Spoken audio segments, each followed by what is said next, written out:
Yo, what's going on, y'all? It's your boy Sebastian Ryder, and you tapped into yet another episode of Cut Different TV.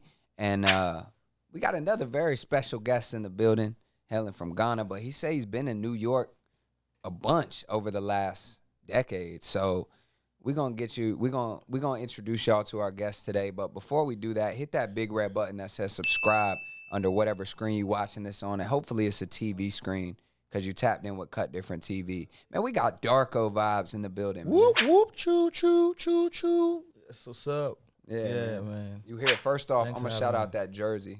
That jersey is crazy. Yeah, thank you. Yo, big shout outs to Around, man. Yeah, that's my guy. He makes them. It's fire. Thank you. And man. we here to talk about, I mean, I know you love New York, right? Hey, for life. We could talk about New York. Yeah, but we here to talk about toxicity. We here to talk about toxic traits. Yeah. Tell us a little bit about this new EP. Yo, so this EP, I was basically talking my shit. I released it on my birthday, and I felt like there was no other better time to do that. So it's just like things that people have been saying about me, you know. A lot, I didn't realize it. Like I got bad girls or friends saying that, yo, I'm not emotionally aware about certain things, you know.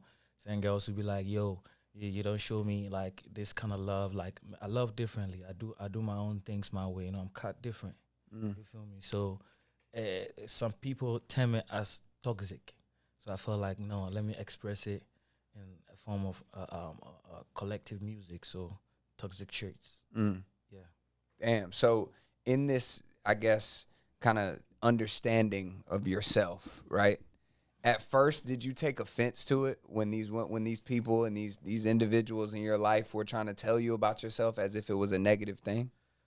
Well, it breaks my heart because I genuinely, you know, love my people. I love everyone, you know, but, you know, I love differently. So people don't share the same sentiments, and I appreciate the fact that, you know, they express it, because then I have to go back and sit down and, you know, self-actualize and, you know, go through like this realization process of understanding myself and my environment properly. Yeah. Yeah. You feel me? I'm laughing because it's like,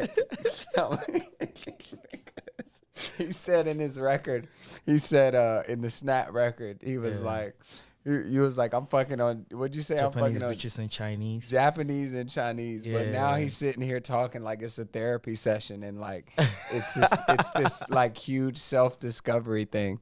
So like coming to terms with this understanding of who you are, like, how has your life changed? I'll not say my life has changed. I'm more aware of what's going on. You know, you know, like at the end of the day, everyone is going to do what makes them happy. You know, I don't want to put myself in a situation where I'm doing stuff that makes someone else happy. Should in case they are not even happy with themselves, I'm wasting my time. You feel me? So I'm more aware of the things that I'm doing, and like actually like doing better, I'll say, about like from my own point of view. That's good. Yeah. That's good. And it's great to understand, you know, who you are, how you love, how you express yourself. Yeah. You know what I'm saying? And Japanese and Chinese can definitely help you discover that. Bro, yeah, you have to tap in. You know? You need to tap in, for sure. You're doing yourself a disservice if you don't scan the field. You need to tap in. Definitely. Yeah. Word. So, yeah, man, you've been coming to New York for a while now. Yeah, what do you love about it? It almost feels like Ghana, but, you know, with the different weather. You know, I have a lot of friends here. I have a lot of family, you know, and anytime I'm here, it's easy for me, you know, and I've always, even back home, they used to call me Americana. I've been the kind of guy who really loved America, especially New York, since I was a kid, you know, watching all the movies, BET and shit. Feel me? So I kind of like caught the vibe. So it's been like that. And then I got here, the vibration is still the same, and I've loved it ever since, you know. If you can make it in New York, you can make it anywhere. That's facts. Yeah. And you were talking about this EP is big, heavy New York kind of Jersey inspiration. Yeah, Was it's that giving balance? it's giving that sleazy, sexy drill, Jersey kind of vibration. Yeah. And do you feel like you wanted to go that route because of kind of what they talk about in their music as well on that? I relate. Yeah, I feel like the first time I heard the type of music that I was going, I was like, yo, I really relate to these kind of things. Like these are toxic things I want to be talking about in my music. Like, I really want to express it, but you know, I have wide range when it comes to music. Like, I love Afrobeat music, so I've been creating a lot of Afrobeat music alongside the, what do we call it, the trap music and alternative music that we've been creating. But the lyrics in the, the sexy drill thing hits different. Just wanted to take a quick second to shout out one of our partners, Upstream.io. If you're looking for a tool or a platform that allows you to streamline your customer relationship management, no matter what business you're in, whether you want to manage leads, you want to manage clients that you already have, if you want to have a website that allows you to streamline all of your offerings and showcase who you are as a brand or business, look no further. And if you're looking to streamline all of your content scheduling and you don't want to use 5-6 different platforms to make sure that you're getting content out on time, look no further. Upstream.io, and it's certified cut different. Now back to the interview. I feel like, this is what I really want to be talking about in my music, like expressing myself like that in the music. So it really like stuck with me, it resonated with me, and then it's just flowing. I just create that shit like easy. Yeah. It's interesting. It's cold out here, It's cold as hell, but it's warm inside the club. Yeah, bro, this is not a club, man. Goddamn. Yo, it's funny because your boy Kwamina, we talked to him and he said he trying to help people, find love in the club, and you are giving them toxic ideology. So it's interesting. To find love in the club is very, very toxic. So that guy is a very toxic guy. Very, very, very toxic guy, I promise you, man. So if you meet your love, would you, if you met the woman of your dreams, but you met her in the club, does that rule her out? I've met plenty of girls in the club, man. Me myself, I'll be, you know what I'm saying, I'll be that type of nigga. Yeah? Yeah. Could you marry a woman that you met at the club? Bro, I don't mind, bro.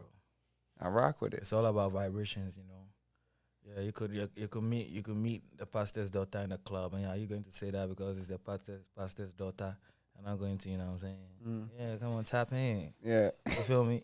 I rock with it, bro. I rock with it. Yeah, bro. So I just seen that you just did a show out here. Well, first off, so you come to New York often, and they call you Americana back home. What brought you to New York this time around? Increased brand awareness.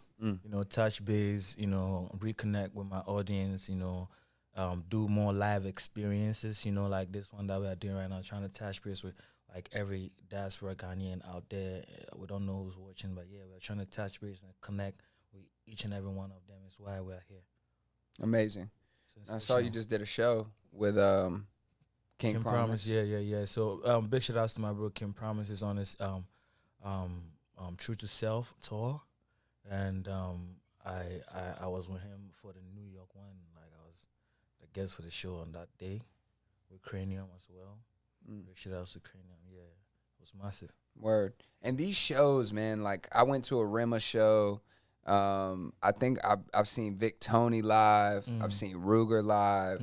Seen a lot of these big artists live, and it's always like a completely different energy. Like complete rock star energy. What is in the water across the sea that is making y'all just all rock stars? And are you taught early on, like, is the performance element just as big as the music? Because I feel like in America, a lot of artists now, because we have all this like auto-tune and everything you can do, some people are just studio artists, but then they get on a stage and it doesn't translate. How do y'all make that translate so well? You cannot make it in Ghana if you are not a good performer, or in Africa if you are not good. But they'll slap you. They'll slap you. You don't even get to the stage, man. Like nobody has time for that. So if you are coming on stage, you really need to come with your A game.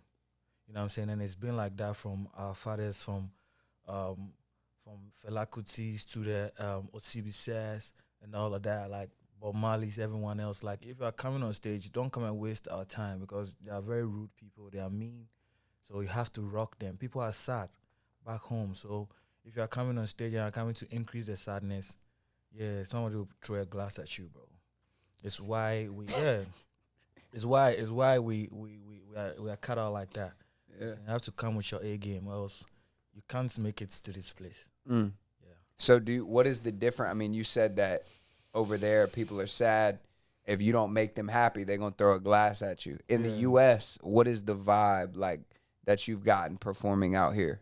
It's the same thing because it's the same people, just that they're in a different environment. So, like I'm saying, they are even more rude than the people back home. Mm. You know what I'm saying? Because they've experienced Drake concert, they've gone to Kanye West, they've gone to all them big concerts. So, if they are going to come to your concert, pay all that money, come to the code, walk inside, the code, all of that, come to your concerts, you have to give them something special Mm. with their tickets and stuff like that. Is what we stand for. Amazing. Yeah. And what can, for somebody that's seeing you for the first time and they're like, I like this guy. Maybe they're toxic and they resonate with your toxicity. They want to come see it live. What can they expect from a Darko Vibe show? Energy, man. It's energy. It's like different types of music, wide range. We start from the live set. We end up with the DJ sets because some of the songs have like too much like synthesizers and different stuff in there that go crazy. So we mix the DJ set, to turn the place up. And then when it gets to those kind of songs that's more melancholic and sad, and we there's a vibe for that as well. Yeah. Mm. So pretty much a little bit of everything. A little bit of everything, yeah. I rock with it. Because back home in Ghana, we listen to every type of music on the radio, Like I was saying to you earlier, it's a very user-friendly country. It's like an iPhone. Like I was saying, you can just feel free in there and then, do your thing. So the radio stations don't have like no strict rules of like the kind of music that you should be playing. So we listen to everything. I'll be at home listening to Neo, listening to Lil Wayne. I used to be Wheezy back in school. Used to have Marcus do the teardrops on my face and shit. I was watching Lil Wayne. You feel me? And then I'll go back and then go and listen to some Kenny Rogers because my dad is fucking with Kenny Rogers. And then I'll go and listen to some high life music or some Bob Marley because we are heavy on Jamaican music. So I like, and it's not just me. A lot of Ghanaian artists have like wide range. So everyone like knows if you are looking for the source, if you want to tap into new vibrations, you have to come to Ghana. Like it's obvious, it's evident, it's facts. Yeah. That's amazing, bro. For sure, ski, bro. I rock with it. And I mean the name Darko Vibes, right? Like where does that come from? That sounds like if I was playing Call of Duty and I was in the lobby with somebody, that gives me like a PlayStation Network username vibe. You know what I'm saying? Yeah. Like where does that come from? Yeah, we are Gen Zs, so Darko is my surname. So we looking for some cool shit on Instagram. I was looking for something to add to, Darko, and bro, I'm a guy with like crazy energy. So I tried different stuff. I was taking, and then Vibes was free, and I took it. And then fast forward, my audience and my fans ran with it. I rock with that, bro. That's fire, man. Thank you, G. That's tough. That's tough. So look, man, man, we got Darko Vibes in the building. Hit subscribe, man. We be trying to bring all different types of people, all different types of energies and cut different. Because at the end of the day, you can cut it, you can slice it, but what we want to know, man. Yo, what's going on? It's your boy Sebastian Ryder. Really appreciate y'all tuning into today's interview. Just wanted to take a quick second to shout out one of our partners, CapCut. If you're looking for a platform that's going to be easy to use and that's going to allow you to take long form content and chop it up into bite-sized clips, look no further than CapCut. It's truly got everything that you need to take a simple piece of content and make it exciting, more engaging, and drive more eyes to your brand or business. I hope that you gain as much value out of this platform as we do at Cut Different TV. Back to the interview. What makes you cut different, Darko Vibes? I would say that I don't know. What makes me cut different is I don't really know. I've never even ever known what's going on around me. Like I'm always in my own world. I've always been in my own world. Like it's crazy. Like I'll go somewhere and then I don't even know what's going on or where I'm at. I'm just, sometimes I can be in Brooklyn and I think I'm in London. Yeah, because I'm deep up there, like thinking I'm the biggest guy in the world, and I don't give a shit. Like serious high self-esteem, but still humble. You feel me? And that's how it's always been since I was a kid. It's right now that I'm growing up that life is like realization is hitting me left, right, center. So I have to readjust the mind, and sometimes pay attention to my environment and stuff that's going on. Like I was saying, a lot of people say, "Oh, yeah, I'm not emotionally aware." You know what I'm saying? They call it toxic and shit like that. You know what I'm saying? That's a lot of things that I'm dealing with. But yeah, we're trying to do better, bro. Rock with it. Yeah. Well, welcome to the Cut Different family, bro. Thank you, my bro. There's this Thanks book. for having me. Of course, there's a book you should read. It's called The 5 Love Languages. 5 love. Oh, you're trying to make me fall in love, huh? No, I'm not trying to make you fall in love, but you shouldn't. You should figure out how you express love, how you want to receive love as well. You know what I'm saying? I mean, yeah, I'm good. I'm good, bro. I rock with it, bro. Yeah, I'm solid. I'm happy. I'm happy. I'm just happy. I realized I'm aware. I'm aware of what I'm doing, and I'm solid. I'm good. I rock with that. Maybe when eventually I'll maybe trying to like, but right now there we're day inside. You good? Yeah, And it is what it is. yeah. Maybe later. Sometimes the mind will do its own job. When you start falling in love and you start like trying to like take shit serious or settle down or this kind of, it comes with its own type of mentality. No one will have to tell you. You know what I'm saying? So I'm just flowing with the waters. I rock with that, bro. Type shit. That's real. Type shit. Realest of them all. Trust me, bro. Man, we got Darkovibes in the building, man. Yeah, and man. Really appreciate you coming on, bro. I'm cold, bro. You cold? Yeah, bro. It's cool. Okay, bet. All right, bet. Damn, he cold. We gonna wrap it up, man. And you know what I'm saying? I go by the name of Sebastian Ryder. And Darkovibes, we appreciate you coming on Cut Different TV. Thank you so much for having me. We're gonna get you a my broski. blanket. We're gonna get you a hoodie or Bro, something. Trust me, bro. Like a merchandise or something, bro. I got you. Yeah, I got you too, man. For Showski. All right, bet, man. We outside, man. Thank you for tuning in to another episode of Cut Different TV.